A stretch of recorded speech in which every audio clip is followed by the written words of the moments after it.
Saudara-saudari terkasih di dalam Tuhan Yesus Kristus, semoga kita semua dalam keadaan sehat bersama keluarga.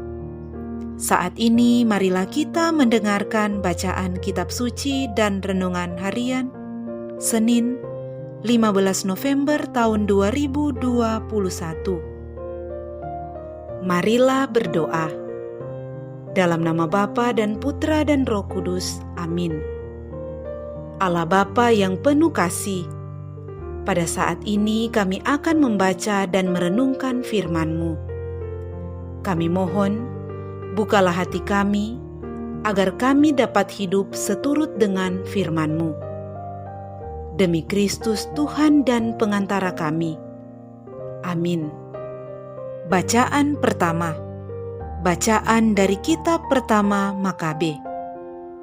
Pada masa itu, tampillah di Israel seorang raja yang berdosa, yaitu Antiochus Epiphanes, putra Raja Antiochus. Ia pernah menjadi sandera di Roma. Antiochus Epiphanes itu menjadi raja dalam tahun 137 di zaman pemerintahan Yunani. Pada masa itu, tampillah dari Israel beberapa orang jahat yang meyakinkan banyak orang dengan berkata, "Marilah kita mengadakan perjanjian dengan bangsa-bangsa sekeliling kita. Sebab sejak kita menyendiri, maka kita ditimpa banyak malapetaka." Usul itu diterima baik.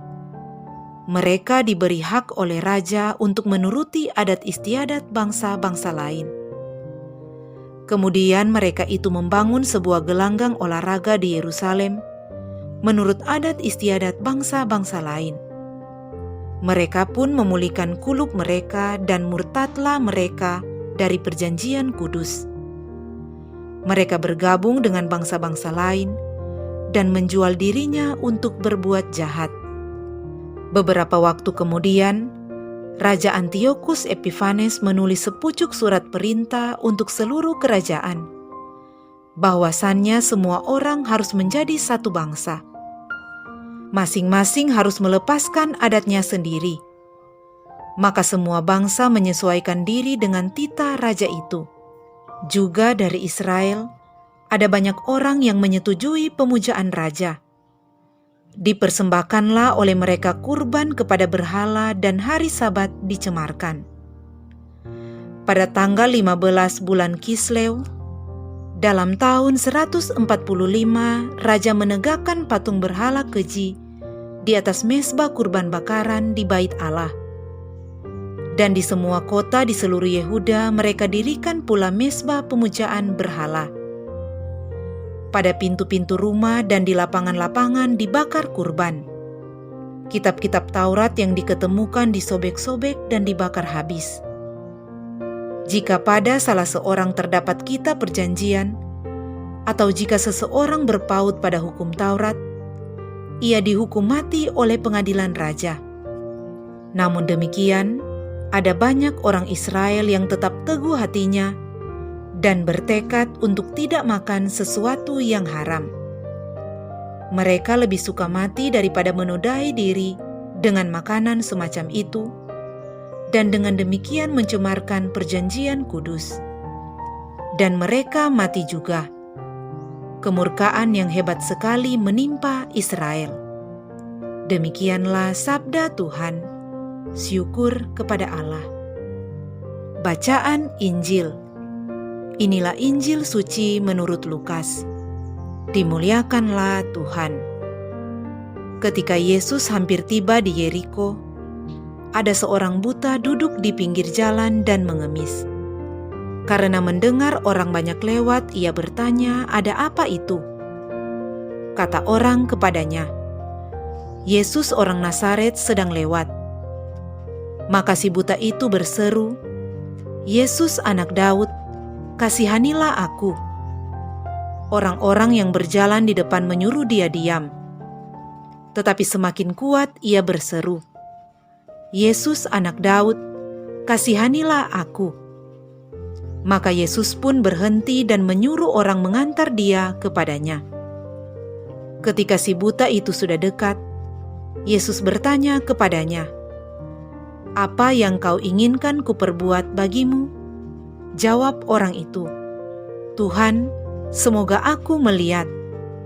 Maka Yesus berkata, "Melihatlah, imanmu telah menyelamatkan engkau." Pada saat itu juga ia melihat, lalu mengikuti Yesus sambil memuliakan Allah. Seluruh rakyat menyaksikan peristiwa itu dan memuji-muji Allah. Demikianlah sabda Tuhan. Terpujilah Kristus. Saudara-saudari terkasih di dalam Tuhan Yesus Kristus, renungan kita di saat ini diberi judul Iman adalah kuncinya. Saudara-saudari terkasih, pupus atau hilang harapan merupakan kondisi yang mengerikan. Sebaliknya, memiliki harapan walau kecil sekalipun adalah kondisi yang membahagiakan. Demikianlah pengalaman seorang pengemis buta di jalan menuju Yeriko. Ajaib baginya, ketika suatu saat Yesus datang melintasi tempat ia mengemis. Telinga tajamnya mendengar kerumunan orang banyak berduyun-duyun menyambut Tuhan Yesus. Situasi tersebut membuatnya bertanya, "Apakah itu?" Orang-orang kemudian menjawab, "Yesus orang Nazaret lewat." Seketika harapannya muncul. Ia berseru dengan keras, "Yesus anak Daud, kasihanilah aku." Akan tetapi banyak orang menegurnya dengan keras dan menyuruhnya diam. Namun ia malah berseru lebih keras. Akhirnya, harapannya benar-benar terwujud. Tuhan Yesus berhenti dan bertanya, "Apa yang kau kehendaki kuperbuat bagimu?" Dengan mantap ia meminta agar matanya dapat melihat. Tuhan Yesus pun mengabulkan permintaannya. "Melihatlah engkau, imanmu telah menyelamatkan engkau." Iman seorang pengemis buta dari pinggiran Yeriko bukan saja telah mencelikan matanya, namun lebih dari itu imannya telah menyelamatkan hidupnya. Saudara-saudari terkasih, bagaimana mungkin orang itu bisa beriman dan berkata dengan lantang bahwa Yesus adalah anak Daud? Padahal banyak orang di Yeriko, bahkan di Yerusalem menolak Yesus. Bukan hanya itu, mereka pun berusaha ingin membunuhnya. Saudara-saudari terkasih, anak Daud adalah sebutan istimewa yang mengacu pada Dia yang akan datang untuk kembali ke kerajaan Daud dengan segala kejayaannya. Ini merupakan gelar lain dari Mesias. Tak heran, Tuhan Yesus menyebut orang buta itu memiliki iman yang menyelamatkan. Melalui mujizat yang dialaminya, ia pun mengikuti Yesus dan memuliakan Allah. Iman yang kuat, itulah yang dimiliki orang buta dalam Injil hari ini. Dari bacaan Injil hari ini, Tuhan Yesus menunjukkan kepada kita betapa besar kuasa penyembuhan karena iman.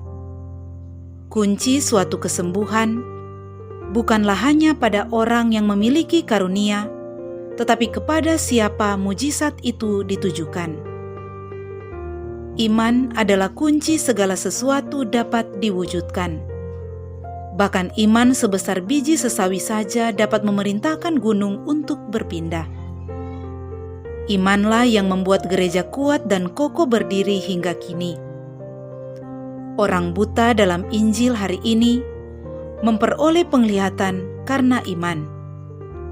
Tuhan Yesus berkata, "Pergilah, imanmu telah menyelamatkan engkau."